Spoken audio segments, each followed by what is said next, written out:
So let's pause here and create a little bit of space to give some consideration to worldview, or if you like, your set of beliefs about how things are, what life is, if you like, and how it all fits together.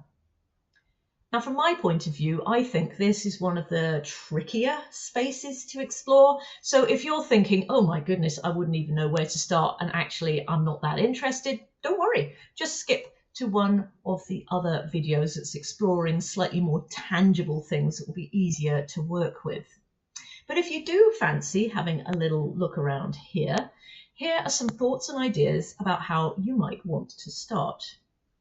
Now, for anyone who's listening along who's perhaps got a religious framework that they operate within, a set of religious beliefs, then this is probably going to feel reasonably familiar and reasonably comfortable because, after all, one of the wonderful things about religious belief is it provides a framework that helps make sense of the purpose of existence, particularly yours, and what your role while you are living and breathing and part of it all is, what it means to live a good, fulfilled life, and where perhaps you might slide off the rails and what to do about it.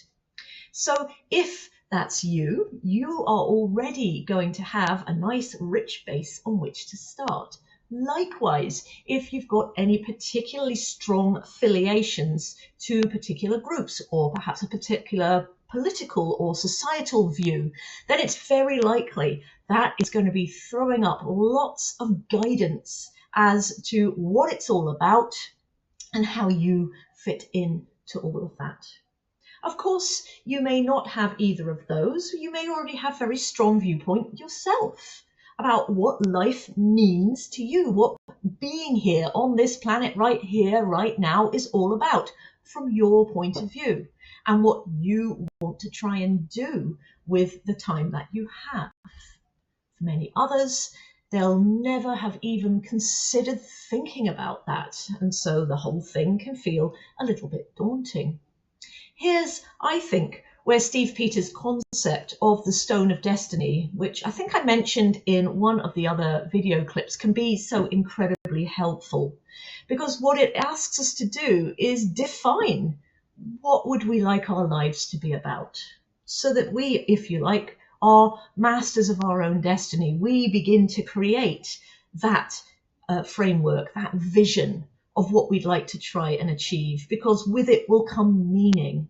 Whatever it is we choose will mean something to us, and it's the meaning that begins to give us an understanding of what's important to us in our worlds. What do we believe is important about living and a life well lived?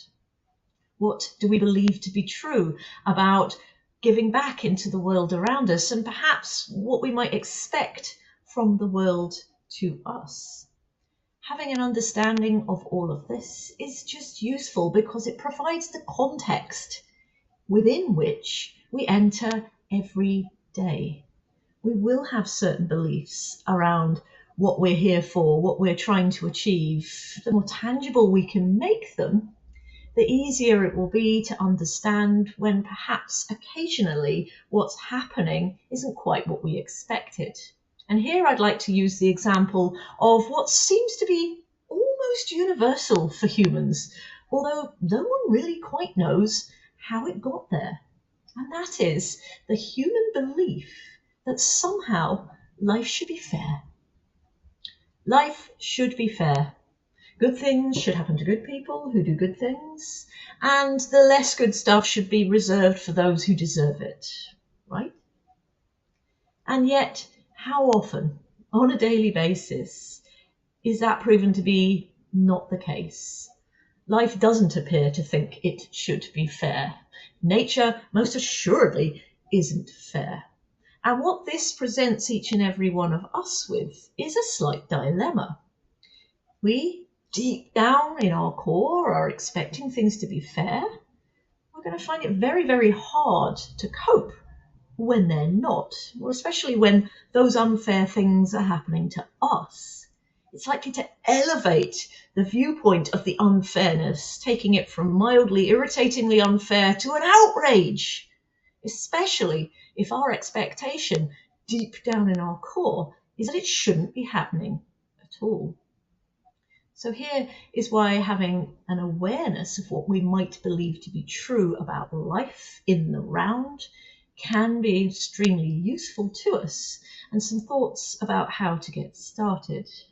All I will say is if there are spaces that feel like you simply don't know, see if you can leave them there. See if you can allow them to just be, because that's okay. And maybe through the course of this program, you might discover more. And maybe it simply means there's more to discover.